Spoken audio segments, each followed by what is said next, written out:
Hello बच्चों, चलिए प्रश्न पढ़ते हैं।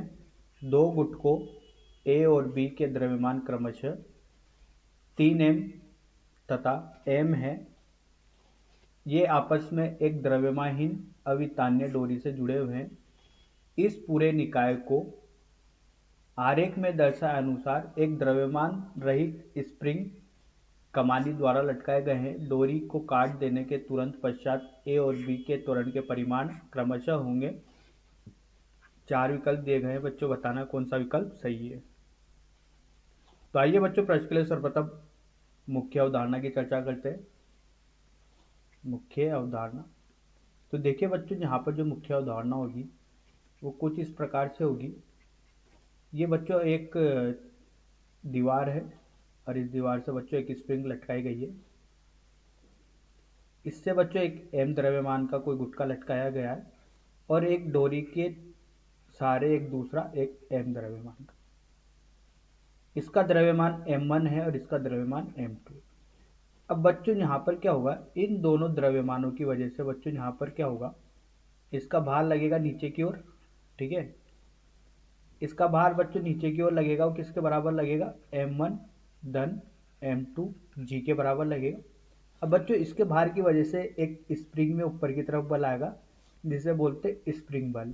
ठीक है, अब देखिए बच्चों, जैसे ही यहाँ पर इस डोरी को काटते हैं तो इस डोरी को काटने पर क्या होगा बच्चों, इसमें जो तनाव बल आएगा, ठीक है, इसमें जो तनाव बल उत्पन्न होगा इसके भार की वजह से, m2 के भार की वजह से जो तनाव बल उत्पन्न हुआ, जैसे ही इस डोरी को कट करते हैं तो इसका तनाव बल क्या हो जाएगा, शून्य हो जाएगा। ये कब की स्थिति है, डोरी को काटने पर।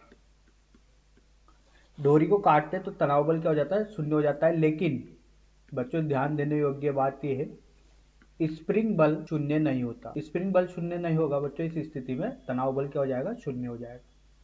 तो आइए बच्चों, इस मुख्य उदाहरण के आधार पर प्रश्न को हल करते हैं। तो देखिए बच्चों, यहाँ पर एक 3m द्रव्यमान का और एक m द्रव्यमान का गुटका है। इसको एक पूरा निकाय मानते हैं। इसका मतलब बच्चों यहाँ पर 4mg का इसका भार लग रहा होगा, तो उतना ही बच्चों स्प्रिंग बल हो जाएगा। वो कितने के बराबर हो जाएगा, 4mg के। ठीक है, अब बच्चों यहाँ पर इस डोरी में तनाव भी उत्पन्न हुआ होगा।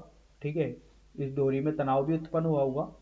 अब देखो, जैसे ही इसको काटते हैं, ठीक है, डोरी को काटते हैं, तो डोरी को काटने पर जैसा मुख्य उदाहरण में देखा बच्चों, तनाव बल का मान क्या हो जाएगा, शून्य। लेकिन जो स्प्रिंग बल होगा, ठीक है, स्प्रिंग बल का मान शून्य नहीं होगा। ठीक है, तो देखिए बच्चों, ये एक ए द्रव्यमान का गुटका है।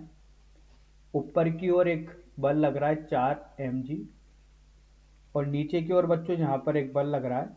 ठीक है, ये किसके बराबर लग रहा है बच्चों, यहाँ पर तनाव बल है जो कि शून्य है। ठीक है, अब बच्चों यहाँ पर गुटके ए की बात कर रही है जिसका द्रव्यमान कितना है, 3m है। ठीक है, तो देखिए बच्चों, यहाँ से जैसे ही डोरी काटेंगे तो इसका त्वरण किधर की ओर हो जाएगा, ऊपर की ओर हो जाएगा। वो किसकी वजह से होगा, स्प्रिंग बल की वजह से। लेकिन बच्चों यहाँ पर एक इसका भार भी तो लग रहा होगा 3mg नीचे की ओर। ठीक है, तो देखिए बच्चों, यहाँ से अगर स्थिति देखी जाए तो किस प्रकार से बनेगी, इसकी समीकरण 4mg त्वरण ऊपर की ओर है, ऋण 3mg इसका भार बराबर 3ma। ठीक है, तो देखिए बच्चों, यहाँ से mg किसके बराबर हो गया, 3ma के।